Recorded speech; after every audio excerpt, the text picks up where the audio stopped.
Okay, so finally we're going to look at degenerate perturbation theory, which is the version of perturbation theory where you can actually deal with the fact where you have degenerate eigenvalues. In other words, where the energies are the same. So what if, so obviously if n equals m, these two are equal, and therefore we get 0 on the bottom line, except the case where they're equal is explicitly excluded from the sum here. When they're equal when m is not equal to m, you'd be dividing by 0, and dividing by 0, of course, destroys the universe. But of course, it only destroys the universe when it's a physical quantity, and in order to generate this, what we did was we divided by this on both sides. And so if we go back to our derivation, when we have this condition, we can't divide by this difference, and in fact we have to deal with those terms in a different way. And in fact those terms wouldn't come up at all if the right hand side was 0 as well. So these terms here, if they are 0, then these terms don't come up, so we don't have to do any dividing, we just ignore it from the sum entirely. But can we actually have any control over whether those terms are 0 or not? This is the off-diagonal terms in an expansion, a matrix expansion of an operator, and that operator could be anything. Well, what we know is that these energies are the same, so actually we have some freedom here. So we know that H0 acting on one of these states, let's call it psi A, gives us some energy.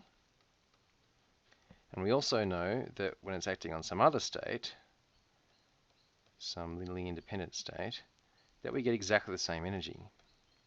And it doesn't take much to convince you that if you take an arbitrary linear superposition of these two, the H0 acts on each of them and brings out an E. So in other words, we have some subspace that all have the same eigenvalues, same energy eigenvalues, but in fact we can put that subspace into any basis we like. Any linear combination of vectors inside that subspace is an eigenstate. And so we've got complete freedom within that. And how strong is that freedom? Well, remember, this operator V is a Hermitian matrix. It's a Hamiltonian term. And so it actually can be diagonalized. And it's Hermitian in its full Hilbert space, and therefore it's also Hermitian in some subspace.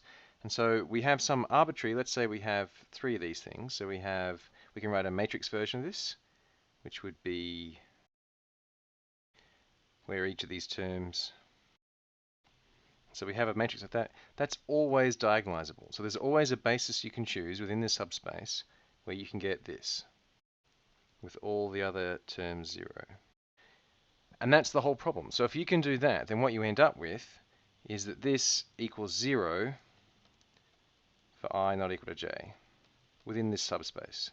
And if that's 0 for I not equal to j, then you don't have to worry about those terms at all. So what you end up with is a variant of this problem. Then you get a variant of this equation, which is almost the same. And what you end up with is you deliberately exclude all the cases where the energies are the same, rather than just where the indices are the same. And so that's what you get with your degenerate perturbation theory. So the whole trick, of course, is to do this diagonalization.